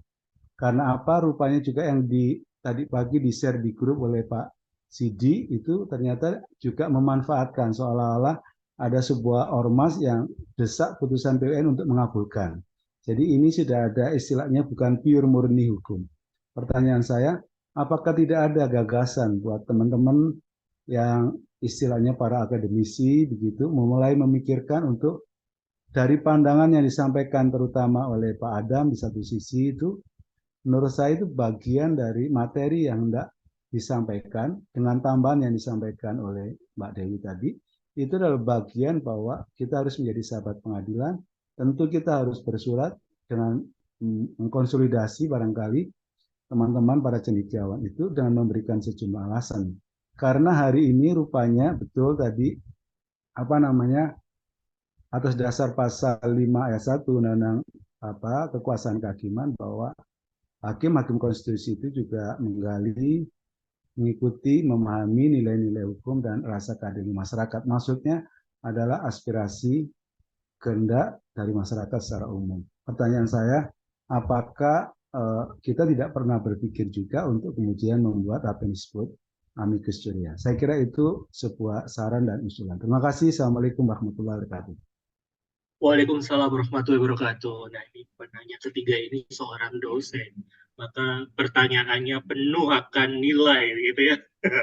Baik, untuk penanya yang berikutnya mohon tahan dulu, karena kita akan mendengarkan terlebih dahulu bagaimana pendapat dari Bapak Dr. Adam dan Ibu Dr. Dewi mengenai tiga penanya tadi. Yang pertama dari Pak Jamil, beliau menyoroti bahwa ini nanti ada potensi obscure libel, error subjektum, error objektum, gitu ya, karena beliau melihat adanya ketidaktepatan, gitu ya. Nah, bagaimana ini Pak Adam dan Bu Dewi melihat hal tersebut, ya? Nah, itu nanti bisa dijawab. Kemudian dari Mas Rijal tentang putusan MK dan PT-UN, gitu ya. Nah, mana ini yang kemudian akan dipakai, gitu? Apakah memang nanti putusan PT-UN itu bisa menganulir putusan MK yang berbicara mengenai pelanggaran etika tadi, gitu ya. Dan terakhir dari Pak Gufron mengatakan ada nggak sih sebenarnya gagasan sebagai sahabat pengadilan. Baik, tiga penanya tadi yang bisa langsung diberikan penjelasan sabu jagat, karena kayaknya nanti ada penanya-penanya lagi yang tidak sabar. Kesempatan pertama, karena tadi Pak Adam sudah lebih dahulu, maka kesempatan ini ladies first dulu nih Pak Adam, mohon izin.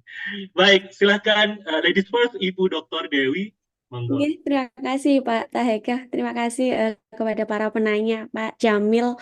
Tadi ini Pak Jamil bertanya atau memberi urun rembuk ini Pak Jamil. Saya nggak tahu apakah sebetulnya pertanyaan atau pernyataan gitu ya Pak Jamil. Tapi sejujurnya saya menghormati pendapat Pak Jamil terkait dengan kritikan, mengkritisi bentuk jenis gugatan dan juga surat keputusan yang mungkin Pak Jamil nilai itu ada kecacatan begitu. Kemudian untuk Mas Rijal yang tadi bertanya, sebetulnya begini, mungkin yang harus saya luruskan adalah yang digugat oleh Anwar Usman ini sebetulnya adalah KTUN, Keputusan Tata Usaha Negara, atas pengangkatan Soehartojo sebagai Ketua MK yang baru. Nah, pertanyaannya kemudian nanti yang juga mungkin para pakar peraturan perundang-undangan gitu yang juga bisa, yang mungkin hadir di forum ini, yang bisa menjawab. Pertanyaannya kemudian adalah, apakah keputusan Tata Usaha Negara pengangkatan Soehartojo sebagai Ketua Mahkamah Konstitusi yang satu masuk dalam putusan MK itu dihitung sebagai satu bagian begitu, karena itu memiliki implikasi yang berbeda. Ketika memang itu dianggap satu bagian dan nantinya ketika itu dijatuhi putusan dibatalkan, maka itu bisa jadi satu kesatuan ini menjadi batal. Tapi itu tentunya pakar peraturan perundang-undangan yang bisa menjawab. Nah, itu yang mungkin Mas Rijal perlu difahami dulu bahwa yang digugat adalah keputusan pengangkatan Soehartojo sebagai Ketua Mahkamah Konstitusi yang baru gitu. Kemudian Pak Gufron senior saya, tentunya saya sangat sependapat begitu. Kemudian kita akademisi bisa menjadi jembatan antara masyarakat dengan pemerintah dan kita dengan pemerintah begitu. Saya menyepakati hal itu. Saya rasa itu Pak Tahega, saya kembalikan ke moderator. Terima kasih. Baik, terima kasih Bu Dr. Dewi. Lah, langsung monggo Pak Dr. Adam. Baik, terima kasih Pak Tahega. Terima kasih juga bagi para penanya. Meskipun sebenarnya bukan pertanyaan semua. Ada yang statement atau bisa dikatakan kalau bukan statement kalimatnya kalimat berita, bukan kalimat tanya ya. Seperti disampaikan oleh Bu Dewi di barusan. Dan dari Pak Jamil tadi itu beliau itu merupakan menyampaikan statement, berpendapat juga yang saya pikir itu secara hukum sudah pasti ada dalil-dalil yang disampaikan oleh Pak Jamil berbasis argumentasi hukum yang kuat juga gitu. Seperti yang telah disampaikan oleh Pak Jamil tadi, seperti kita dengar bersama gitu. Artinya dalam hal ini tidak perlu kemudian saya tanggapi karena itu sebuah statement yang saya pikir itu adalah sesuatu hal yang bersinergi baik dengan apa yang telah saya sampaikan dengan apa yang telah disampaikan Bu Dewi, kemudian tadi disampaikan juga oleh Pak Ufron sebagai penanya, meskipun sebenarnya bukan pertanyaan dari Pak Fufron, dan saya sambut baik dari apa yang disampaikan oleh Pak Fufron, misalnya itu kemudian kita sebagai seorang akademisi memang punya kewajiban moral untuk kemudian berkolaborasi dalam rangka untuk kemanfaatan bagi demokrasi dan wajah demokrasi dan wajah hukum negeri ini ke depan gitu. Wajib kita untuk terus menyuarakan itu, terutama kalau itu akan lebih bagus manakala suara itu kemudian menjadi sebuah suara dari sebuah sebuah kelompok, minimal dari kelompok akademisi seperti kita. Akan berbeda manakala itu hanya suara dari individu yang kelompok saja nanti akan dinilai partisan gitu, Pak Ufron. Apalagi misalnya individu, apalagi saya yang bersuara. Makanya saya sengaja pendapat saya itu terakhir bisa dicatat bahwa pendapat saya, tulisan saya di media dan pendapat saya di media berhenti tatkala sudah ada penetapan pasangan calon. Tulisan saya terakhir di media waktu itu adalah yang saya share tadi, yaitu negara ini butuh sarjana keadilan. Setelah itu saya tiarap. Karena sudah pasti kalau misalnya saya bersuara, pasti akan, kalau yang para guru besar akademisi yang lain dianggap partisan, maka saya akan dianggap partisan kuadrat gitu. Sehingga kemudian saya baru hari ini kemudian muncul, karena yang saya seperti saya sampaikan tadi, saya kalau sudah APHTN yang minta, apalagi yang kemudian Jamil saya Pak Jamil, tentu saja saya tidak bisa menolak gitu. Sehingga hari ini mohon izin Pak Dr. Himawan sebagai ketua APHTN Jatim, saya merasa kemudian perlu memulai bersuara lagi hari ini, sejak malam hari ini, untuk mengawal bersama, menerima sambutan ajakan dari Pak Fufron tadi untuk kita kolaborasi. Suara akademisi ini sangat penting untuk mengawal demokrasi dan wajah demokrasi dan wajah hukum ke depan. Kemudian tadi ada, kalau ini pertanyaan dari Mas Muhammad Rijal, saya panggil Mas ya karena masih mahasiswa. Yang ditujukan pertanyaan itu sebenarnya ditujukan kepada Bu Dewi, tapi saya mungkin bisa sedikit menanggapi juga bahwa apakah bisa, intinya dari Mas Rijal tadi menanyakan apa bisa kemudian putusan PT UN ini yang berbasis putusan hukum bisa menganulir putusan MK-MK itu yang sifatnya etik. Itu saya pikir itu harus dikaitkan dengan asas yang berlaku dalam hukum tata negara dan hukum administrasi gitu. Nah, persoalannya kemudian oleh Bu Dewi tadi sudah dilempar bahwa ini apakah kemudian berlaku seperti basicking putusan MK-MK seperti disampaikan oleh Pak Tahega di awal tadi, apakah ini putusan lembaga peradilan ataukah apakah putusan administrasi gitu, putusan MK-MK ini. Kalau misalnya itu termasuk putusan administrasi, itu berarti yang berlaku adalah asas permoden van recht matahid atau asas presumpsi justi causa, di mana selama putusan itu belum dicabut atau dibatalkan, maka ia harus dianggap sah dan tetap berlaku. Artinya bahwa putusan PT UN ini tidak bisa kemudian menganulir putusan MK-MK yang itu tidak ada pencabutan terhadap putusan itu gitu. Jadi ini menjadi pelik nanti manakala kemudian PT UN memaksakan diri untuk memutus. Dan manakala misalnya kemudian ini putusan MK-MK dianggap sebagai bagian dari putusan yudisial sebagai vonis, di sana ada juga asas yang merupakan sepupu dari asas Vermoeden van recht matahid yang berlaku dalam hukum administrasi dan hukum tata negara, yaitu asas res judicata. Res judicata ini maknanya sama, bahwa putusan lembaga peradilan dianggap benar selama belum bisa dibuktikan sebaliknya gitu. Nah, ini sehingga kemudian nggak bisa dong kemudian putusan MK-MK ini kemudian bisa dianulir oleh putusan PT UN. Selain ini apa yang saya sampaikan sebagai bentuk tanggapan terhadap pertanyaan Mas Rijal, saudara Rijal ini untuk menguatkan argumentasi hukum saya yang sudah saya sampaikan di sesi pengantar tadi, bahwa di sesi pengantar saya menyampaikan bahwa ini karena yang berwenang memiliki kewenangan absolut untuk menguji ulang terhadap pemberhentian Anwar Usman itu adalah Majelis Kehormatan Banding gitu. Jadi secara kontrario PTUN nggak punya wewenang untuk itu. Jangan memaksakan diri dong gitu. Nanti akan terulang putusan MK 90, akan terulang putusan putusan PN Jakpus yang menunda pemilu gitu.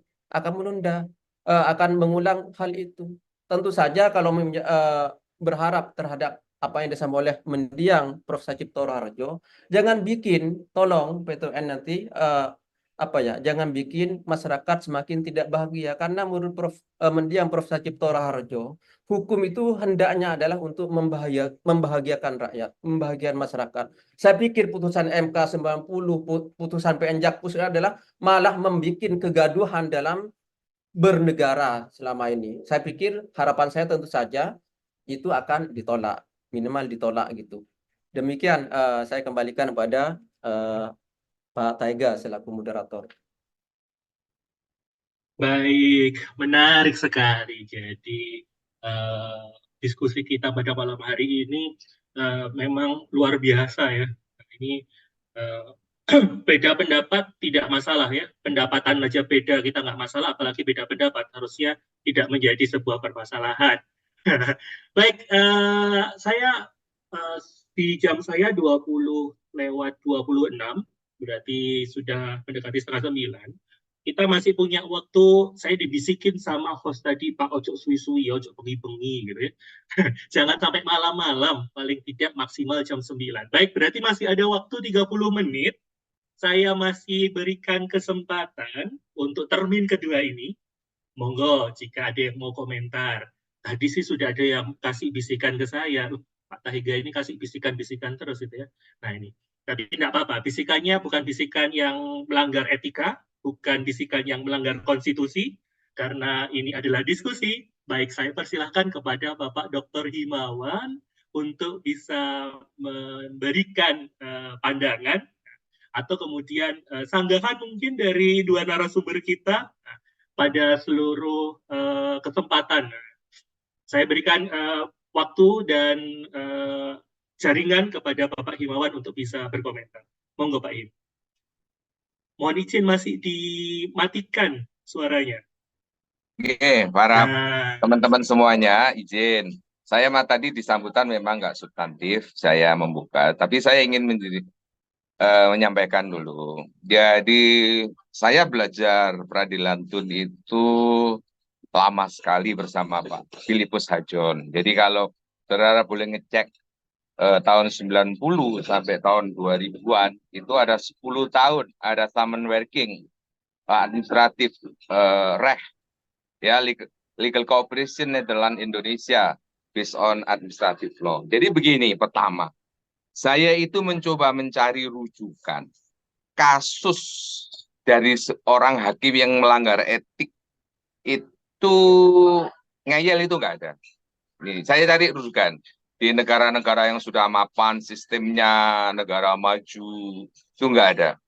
Jadi mereka itu kalau sudah dinyatakan melanggar etik, hampir semuanya itu mengundurkan diri. Nah itu. Oleh sebab itu bagian pertama. Jadi ini kalau ada hakim melanggar etik, diberhentikan masing ngeyel, menurut saya salah satu-satunya di dunia. Itu pertama ya. Itu pertama. Karena tidak ada kasus seperti ini. Boleh dibuka ya case-case di mana lah. Itu yang pertama. Yang kedua, keputusan Mahkamah Konstitusi mengangkat Suhartoyo menjadi ketua, itu adalah menindaklanjuti hasil keputusan MK gitu loh. Jadi konformitasnya apa kalau kemudian ini diperiksa di PT UN? Pusing juga saya. Konformitasnya apa? Melanggar peraturan, melanggar prosedur, melanggar substansi. Coba cari dasar hukumnya. Gak ada. gitu loh. Jadi kalau hakim PT UN, makanya saya setuju Mas Gufron. Pembelajar semuanya di ruang ini, ayo kita kembali ke kita hukum administrasi dan fungsi peradilan tun. Jadi ada nggak keputusan Mahkamah Konstitusi mengangkat Soeharto itu bertentangan dengan peraturan perundang-undangan? Kenapa? Nggak ada. Dasar hukumnya itu adalah putusan MK gitu loh. Lalu prosedurnya, di mana ada prosedurnya? Nggak ada yang dilanggar. Oleh itu nanti kita harus kawal betul, kawan-kawan. Ini akan menjadi catatan sejarah hukum administrasi di Indonesia, PT UN di Indonesia, yang kemudian menganulir. Nah, pertanyaan hukum yang selanjutnya, kalau kemudian keluar keputusan tun, ya tentu nanti kan pertanyaan hukumnya siapa yang akan banding? Siapa yang akan banding dari lembaga Mahkamah Konstitusi ini? Siapa yang mau banding? MK mau banding, kok lucu gitu loh. Coba ini harus dibayangkan oleh kawan-kawan semua gitu. Ya, saya tidak ingin beropini, tapi saya menggambarkan lebih lanjut problematika hukum karena ini nggak lazim, ya nggak lazim sekali lagi. Jadi saya mencoba menelusuri di berbagai ya implementasi dari administratif re di Belanda. Kan ada dua alat ukurnya mestinya kalau administrasi itu. Satu adalah bagaimana berhubungan dengan besturen dorda overheads. Bagaimana penguasa itu dalam arti pemerintah yang di kita itu adalah presiden dan perangkatnya itu menggunakan sistem pemerintahan yang benar. Itu bagian pertama, itu fungsi hukum administrasi. Yang kedua adalah the scaring taken out the overheads, perlindungan hukum bagi rakyat atas tindakan pemerintah. Nah, pertanyaan hukumnya, ya ini yang harus ditanya, ya hakim MK ini rakyat atau bukan? Thank you. Lanjut. Mas, biar tambah ruwet ya. Yuk, lanjut. Baik, ternyata pendapat dari Pak Dr. Hib ini semakin memperseru ya, bukan memperruwet ya. Kalau saya bilang ini memperseru ini ya. Apa saja yang perlu kita bahas dalam putusan Bapak Anwar Usman ini gitu ya. Saya sejak putusan 90 mengenai Pak Anwar Usman ini sudah bikin geger gitu ya. Apalagi sekarang ditambahi dengan putusan sela PT UN, walaupun masih putusan sela ini ya. Belum putusan PT UN-nya ini ya.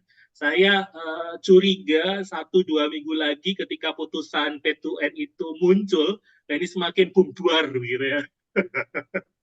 Semakin seru kayaknya. Kita lihat nanti bagaimana pendapat hakim. Baik, sebelum saya beranjak ke peserta, mungkin nanti ada peserta yang bertanya. Mungkin Pak Dr. Adam atau Bu Dr. Dewi mau sedikit mengomentari dari apa yang sudah disampaikan oleh Pak Dr. Himawan. Saya persilahkan. Mungkin tadi Bu Dr. Dewi dulu, sekarang saya kasih ke Pak Dr. Adam dulu deh. Pak Tahega selaku moderator, kayaknya istilah Maduranya kalau saya mau komentari apa yang sama Pak Himawan ini cangkolang. Cangkolang, langka gitu.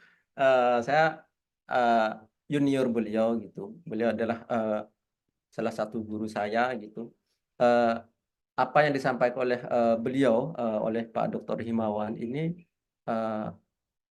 sangat logis secara dalam perspektif hukum administrasi gitu. Kenapa? Karena memang seperti saya sampaikan di awal tadi, meskipun kemudian istilahnya itu kemudian jalannya yang dipilih agak berbeda argumentasi hukumnya, tapi sama karena sebenarnya apa yang disampaikan oleh Bu Dewi juga bahwa keputusan atau basiking pengangkatan Pak Soeharto sebagai sebagai ketua MK itu bukanlah keputusan yang mandiri. Dia merupakan diperintahkan berdasar amanah atau perintah dari putusan MK. Sehingga kemudian tidak bisa dong kemudian apanya yang mau diuji.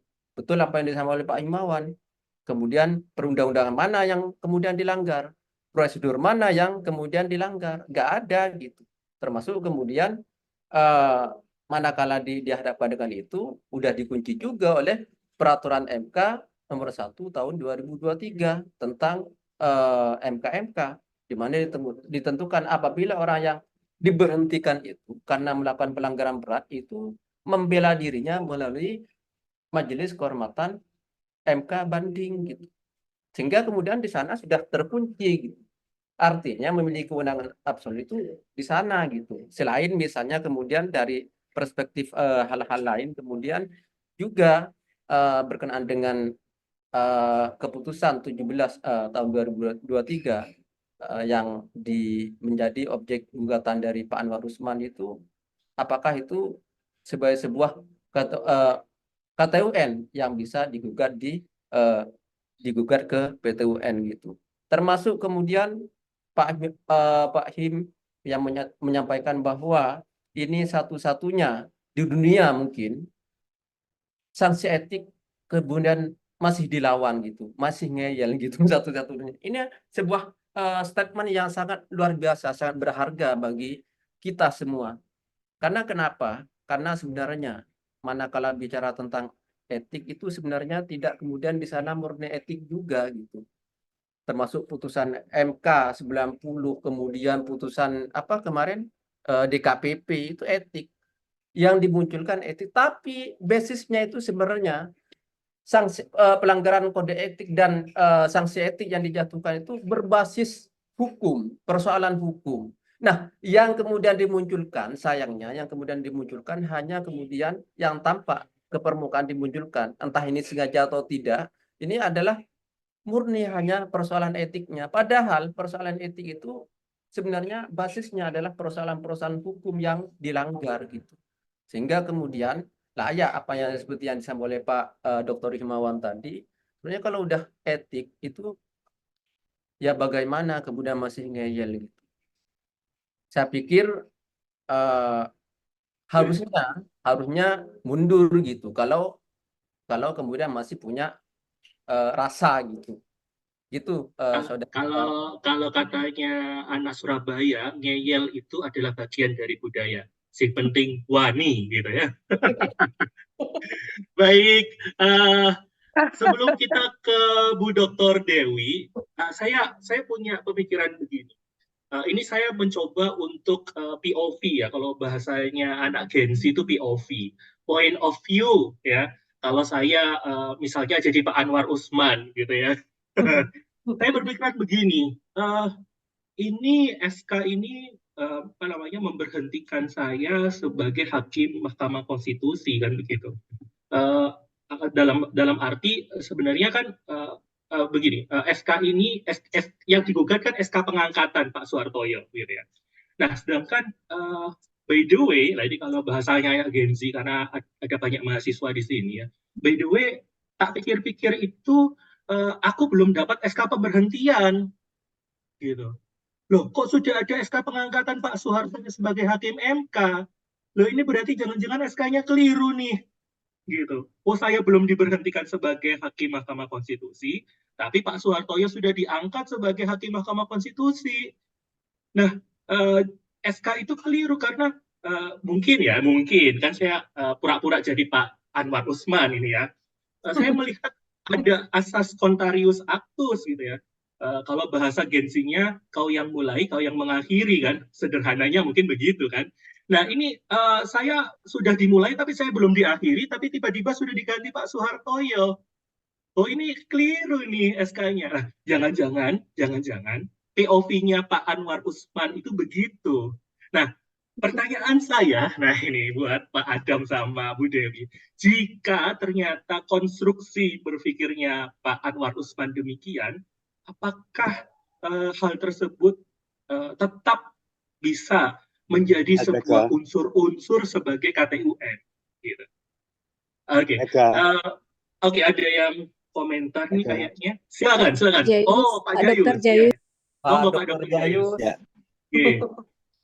Oke, saya hanya sedikit aja ingin sampaikan bahwa seperti tadi sampaikan Saudara Adam, Saudara Himawan dan Mbak Dewi, sesungguhnya ini kan berawal dari keputusan MK-MK yang menurut saya MK sendiri tidak konsisten dengan peraturan perundang-undangan, utamanya terkait dengan pelanggaran etika berat. Pelanggaran etika berat itu sanksinya adalah diberhentikan dari jabatannya secara tidak dengan hormat. Itu satu. Inilah yang kemudian menimbulkan satu pertanyaan besar. Kenapa kok tidak diberhentikan dengan tidak dengan hormat? Kok cuma diberhentikan dari jabatan Ketua MK? Nah, oleh karena itu sambungannya terpilihnya Soehartoyo ini sebenarnya kan kaitannya dengan putusan MK ini. Supaya tidak ada kevakuman Ketua MK, maka kemudian secara internal, dan itu memang diatur di dalam undang-undangnya sendiri, bahwa Ketua MK itu dipilih dari internal hakim, 9 hakim konstitusi. Nah, kemudian pertanyaan saya muncul, loh, ini kan berarti yang namanya Anwar Usman kan masih menjadi bagian, karena dia masih menjadi hakim MK. Nah, kemudian yang muncul lagi ada satu kegalauan saya. Ini putusan pengangkatan Soehartoyo menjadi Ketua MK ini kan tidak ada yang disalahi. Kok kemudian ini tahu-tahu digugat Ketun. Tunnya sendiri juga seperti itu. Loh, ini maunya apa gitu loh. Ini urusan internal hakim MK. Dari 9 orang kemudian mengangkat Soehartoyo sebagai Ketua MK. Dan itu tidak salah menurut saya. Tidak salah karena tadi saya katakan ini adalah dalam kerangka untuk mengisi jabatan Ketua MK yang tidak ada. Makanya kemudian pertanyaan apa galauan saya itu, kenapa tidak diberhentikan secara tidak dengan hormat? Bukan hanya sebagai Ketua MK, mestinya juga sebagai hakim MK, sehingga tidak menimbulkan persoalan ini. Dan jauh sebelumnya sudah bisa kita duga, kalau dia mengajukan Ketun, pasti akan dikabulkan. Kita sudah tahu semua. Hal itu aja yang perlu saya sampaikan. Sehingga kalau kita kemudian bertanya apa implikasi dari putusan Tun, sebenarnya saya tidak punya kemampuan untuk mengatakan, karena putusan Tun itu sendiri sudah salah, sudah salah. Sehingga mau diapapun,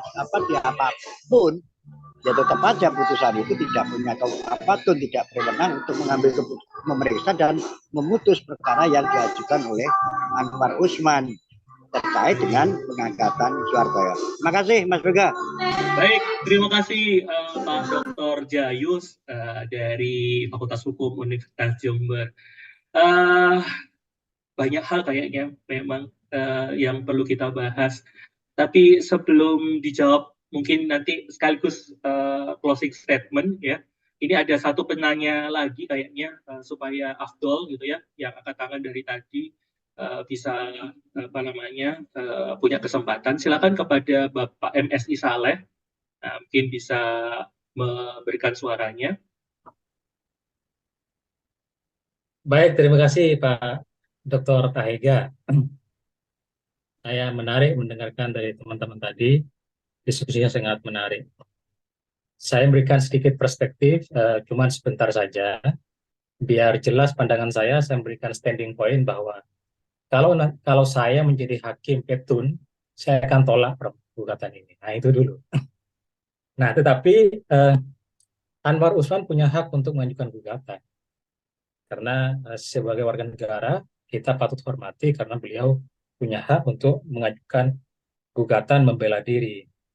Karena apa? Karena keputusan Ketua Mahkamah Konstitusi yang memberhentikan Anwar Usman dan mengangkat Soehartoyo merupakan objek sengketa Tun, ya. Ini memang berawal dari lahirnya Undang-Undang 30 2014 pasal 87 yang tidak hanya pejabat Tun maupun badan Tun yang dapat menjadi objek sengketa Tun, tapi sekarang semua keputusan tata usaha negara yang berada di lingkungan eksekutif, legislatif dan yudisial maupun lembaga-lembaga negara lainnya itu bisa menjadi objek sengketa Tun. Jadi saya kemudian secara normatif ya, secara normatif mengatakan meskipun secara teori bisa kita berdebat karena ini kan lebih pada prakteknya kita bicara. Secara teoritik kita bisa diskusi lebih panjang, tapi secara hukum positif saya menyatakan bahwa keputusan Ketua Mahkamah Konstitusi ini merupakan objek sengketa TUN. Tinggal sekarang nanti ketika dimasuk pada pokok perkara, tinggal diuji. Kan keabsahan tindakan pemerintahan kan diuji melalui 3. Pertama adalah wewenang, yang kedua adalah prosedur, yang ketiga adalah substansi. Nah, tinggal diuji pada 3 aspek itu. Apakah kalau menang pasti punya wewenang, prosedurnya apakah sudah sesuai dengan prosedur, dan substansinya apakah sesuai dengan substansi. Tapi saya meyakini bahwa Ketua Mahkamah Konstitusi di dalam mengangkat Soehartojo pasti dan memberhentikan Anwar Usman pasti tidak ada cacat yuridis. Saya yakin itu. Apalagi tadi sudah disampaikan bagaimana prosedur pemberhentian dan pengangkatan Ketua Mahkamah Konstitusi di MK sendiri oleh Bu Dr. Dewi tadi. Nah, itu yang pertama. Yang kedua lah ya. Nah, cuman kita harus punya solusi nih. Nah, kita harus punya solusi bagaimana ke depannya agar kita bisa tidak berada pada lingkaran setan. Minasyaitonir rajim. Jangan sampai kita tidak ada akhirnya di dalam merespon sebuah praktek hukum yang kalang kabut ini. Nah, menurut saya memang ke depan harus kita batasi tentang sesuatu yang bisa diuji ke peradilan. Peradilan itu kan merupakan ujung daripada negara hukum. Boleh bersengketa antar lembaga negara dengan masyarakat, boleh bersengketa di lembaga legislatif, tapi ketika sudah diadili di peradilan, maka harus selesai harusnya. Sampai upaya hukum biasa dan upaya hukum luar biasa dilakukan, harusnya sudah selesai. Nah, maksud saya adalah saya menawarkan sebuah gagasan. Mungkin nanti Pak Senior ini, Pak Dr. Himawan, dan kita semua ketika membuat undang-undang misalnya, maka terhadap tindakan pemerintahan yang untuk melaksanakan putusan pengadilan tidak bisa digugat. Setiap tindakan pemerintahan maupun keputusan yang hanya untuk melaksanakan menindaklanjuti putusan pengadilan yang sudah ingkrah, maka itu menjadi dikecualikan dari objek TUN misalnya. Objek sengketa TUN misalnya. Nah, termasuk juga putusan peradilan etik. Nah, saya berpendapat bahwa peradilan etik ini adalah lebih tinggi dari peradilan biasanya. Ini harusnya lebih dipatuhi. Sehingga nanti juga bisa dikecualikan terhadap putusan peradilan etik dan putusan pengadilan yang sudah ingkrah, maka setiap tindakan maupun keputusan pejabat TUN yang untuk melaksanakan menindaklanjuti putusan peradilan etik dan putusan pengadilan, baik TUN maupun pengadilan negeri, pengadilan agama yang sudah ingkrah, maka itu harus dikecualikan dari objek sengketa TUN. Harus kita tegas, termasuk juga misalnya peradilan perdata misalnya. Kalau ini kita tidak rumuskan di dalam undang-undang misalnya, maka sampai kapanpun ini akan menjadi bumerang dan lingkaran setan yang tidak akan selesai. Sekali itu gagasan dan masukan dari saya. Terima kasih. Assalamualaikum warahmatullahi wabarakatuh. Waalaikumsalam warahmatullahi wabarakatuh. Ya, penanya terakhir tadi sekaligus memberikan gagasan. Baik, karena waktu saya cukupkan untuk penanya. Nah, sekarang kita akan mendengarkan bagaimana kedua. Saya bingung soalnya narasumbernya ini kayaknya banyak ini harusnya. Tapi dua narasumber kita pada malam hari ini bisa memberikan rangkuman sebenarnya seperti apa tadi berbagai banyak pendapat, berbagai POV gitu ya dari peserta yang luar biasa semua nih. Saya memang punya keyakinan gitu ya, dua ahli tata negara berkumpul itu diskusinya bisa 1 hari. Kalau ini ada 174 ahli tata negara bisa selesai sampai 1 tahun. Baik, monggo saya persilakan mau Bu Dr. Dewi dulu atau Pak Dr. Adam dulu mau berpendapat, Silakan, siapa yang mau duluan? Saya serahkan. Meminjam Oh, Bu istilahnya Dr. Dewi Pak dulu. Tahega, karena saya memulai berarti saya menutup gitu. Oh, gitu, Monggo Bu gitu. Dewi Oke. dulu. Oh, monggo Bu Dr. Dewi. Asas contrarius actus kata Pak Betul, Tahega. betul, betul. Siap. Saya lebih dulu Monggo, berarti Dr. saya Dewi. di akhir ya. Siap. Monggo, Oke, Bu Dr. Dewi. ini memang menarik sekali ya, dan ini memang betul-betul bisa menjadi bahan kajian yang sangat banyak nih Pak Tahega ya. Tadi di awal saya menyampaikan bahwa yang ada sebuah lubang yang itu kita tidak ketahui bersama, tapi entah apakah Bapak Ibu yang ada di dalam forum ini mengetahui. Dari sudut pandang saya adalah sebetulnya dalam gugatannya apa sih yang Anwar Usman ini minta gitu. Karena itu kemudian yang akan berpengaruh pada putusan pengadilan TUN nantinya. Terlepas kemudian apakah gugatan itu cacat hukum atau seperti apa, terlepas dari itu, tapi kalau kita kembali kepada judul yang ada di flyer adalah implikasi dari putusan TUN.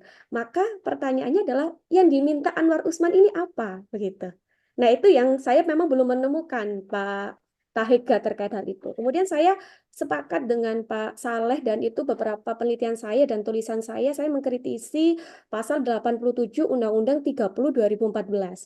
Di dalam pasal 87 Undang-Undang 30 tahun 2014 itu kemudian memperluas makna dari keputusan tata usaha negara yang tadi di dalam penjelasan saya sempat menyinggung itu, dan Pak Saleh pun mengamini bahwa kemudian akhirnya KTUN itu berkembang, jenisnya, kewenangan yang membuat, siapa yang membuat, dan bentuk-bentuk KTUN itu kemudian berkembang, dan itu perlu banyak ahli kemudian yang harus bisa menafsirkan. Misalnya, keputusan tindakan faktual misalnya. Tindakan faktual ini yang seperti apa begitu. Itu salah satu contoh problematika yang ada di dalam pasal 87. Tapi dari sudut pandang pencari keadilan ya bisa-bisa saja kemudian pasal 87 Undang-Undang 30 tahun 2014 itu dijadikan alasan atau mungkin motivasi untuk kemudian mengajukan gugatan di PT UN begitu Pak Tahega. Closing statement mungkin dari saya, bagaimanapun nanti putusan PT UN tentunya kita harus tetap menghormati apapun yang menjadi putusan PT UN, dan itu bisa menjadi bahan kajian-kajian kita selanjutnya untuk menganalisis putusan-putusan tersebut. Saya rasa itu Pak Tahega, terima kasih. Saya kembalikan ke moderator. Baik, terima kasih penjelasan dari Bu Dr. Dewi ya. Masih muda, fresh, ya, suara perempuan kita. Wah, ini lengkap untuk mengisi narasumber kita pada malam hari ini. Dan seperti tadi katakan Pak Dr. Adam, kau yang mulai, kau yang mengakhiri. Silakan Pak Adam, Anda mengakhiri. Baik, terima kasih Pak Tahega. Jadi begini kalau dari saya bahwa saya cuma ingin menyampaikan ulang bahwa sebenarnya kita lebih sering sibuk berkutat dalam tataran legal formal gitu. Sehingga kemudian karena kesibukan dengan aspek legal formal itu kemudian melupakan esensi dari hukum itu. Nah, kita yang bergelar sarjana hukum sudah seharusnya memposisikan diri sebagai, kalau dalam tulisan saya tadi yang sempat saya munculkan adalah sebagai sarjana keadilan gitu. Yang tidak adil mau dia pakai dalil bersekeranjang atau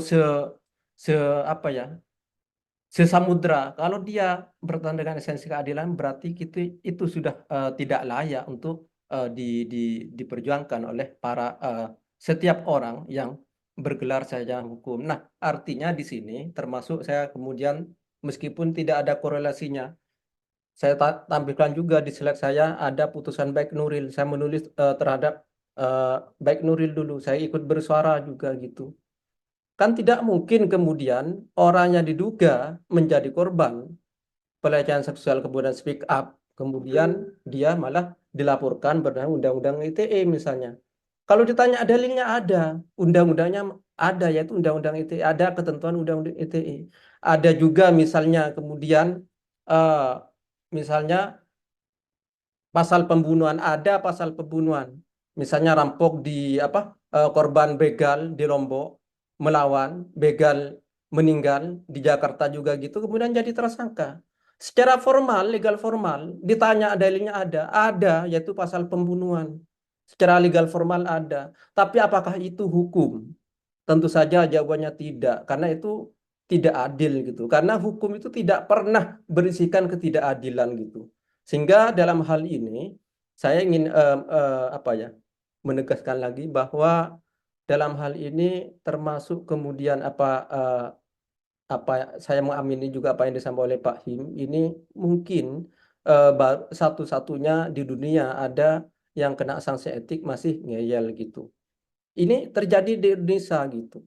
Karena ketika bicara seperti saya sampaikan tadi, sanksi etik, pelanggaran etik itu berbasis persoalan-persoalan hukum. Dan itu apalagi misalnya ketika bicara etik, moral itu berkelindan dengan masalah keadilan gitu.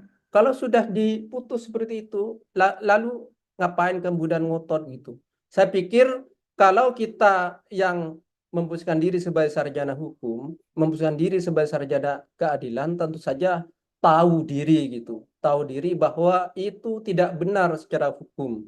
Sehingga kemudian tidak layak. Sehingga kemudian saya di penutup ini hanya sangat berharap bagi PTUN Jakarta untuk menolak, minimal menolak, meskipun misalnya tidak menyatakan bahwa NU gitu, minimal menolak gugatan seluruh tuntutan dari permohonan dari Pak Anwar Usman, karena itu tentu saja akan bertentangan dengan esensi hukum yaitu keadilan. Itu saja Pak Taiga, terima kasih. Baik, terima kasih kepada kedua narasumber kita yang luar biasa. Boleh tepuk tangan semuanya yang sudah memberikan pematik kita pada malam hari ini. Seluruh peserta yang luar biasa, para penanya, para penyangga. Wah, ini sudah kayak forum uji tesis, ya, uji disertasi, uji skripsi, di mana kemudian semuanya memberikan pendapat yang luar biasa.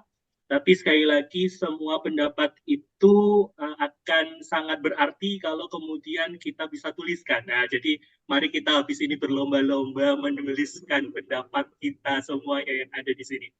Baik, kalau tadi Bu Dr. Dwi mengatakan apa yang diminta sama Pak Anwar Usman, yakinlah Bu Dr. Dwi, POV saya ini kayaknya nanti menjadi apa yang diminta sama Pak Anwar Usman. Ini katanya kodam saya begitu. Oke, kalau tadi Pak Dr. Adab ya 100% lah saya sama pemikiran, karena satu alma mater juga nih sama Dr. Adab. Baik, sebelum saya kembalikan ke MC, saya tidak mau menyimpulkan apa yang sudah kita bahas tadi, tapi saya pengen kayak Mbak Nana, gitu ya. Saya akan memberikan sedikit narasi.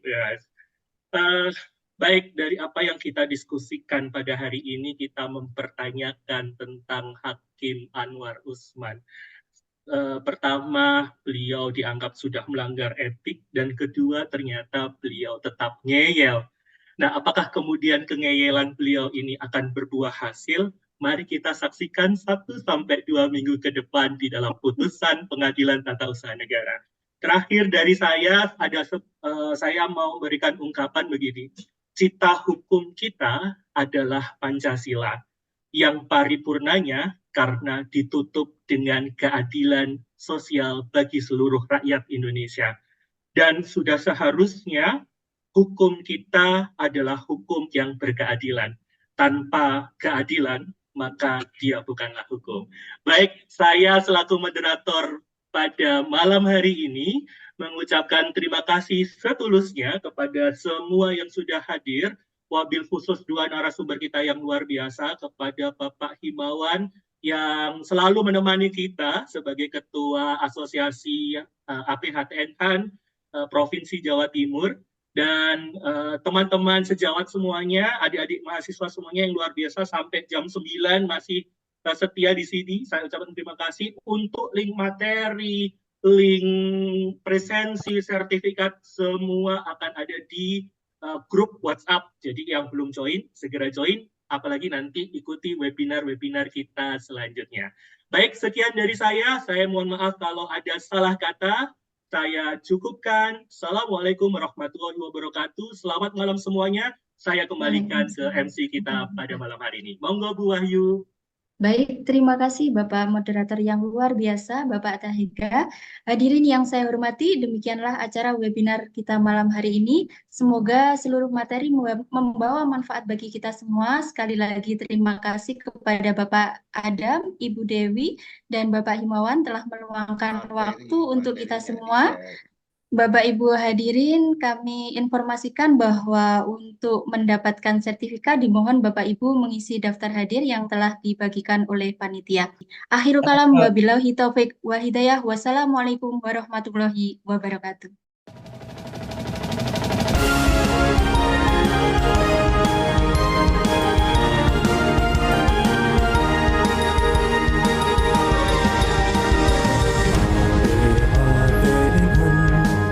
Organisasi keilmuan yang inklusif, kolegalitas altruistis dan kontributif untuk kemajuan bangsa dan negara.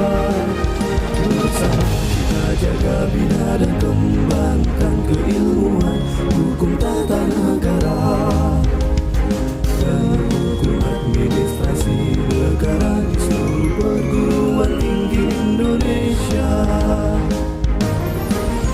Jaya selalu bersatu padu kita melangkah maju. Bersama kita bisa wujudkan cita bangsa berlandaskan Pancasila. Jayalah organisasiku, perkuat persaudaraan sesama anggota, membangun ekosistem akademik bangsa, sepenuh hati mengabdi untuk Indonesia.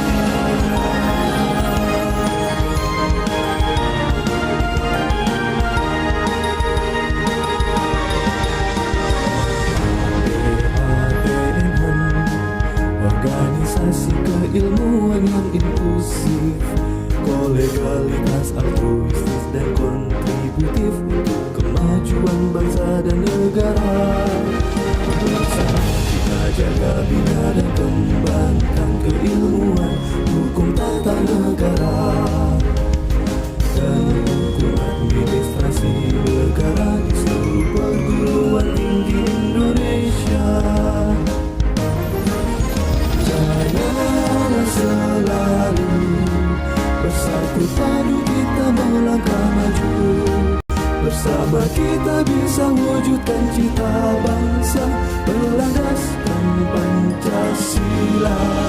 Jayalah organisasiku, perkuat persaudaraan sesama anggota, membangun ekosistem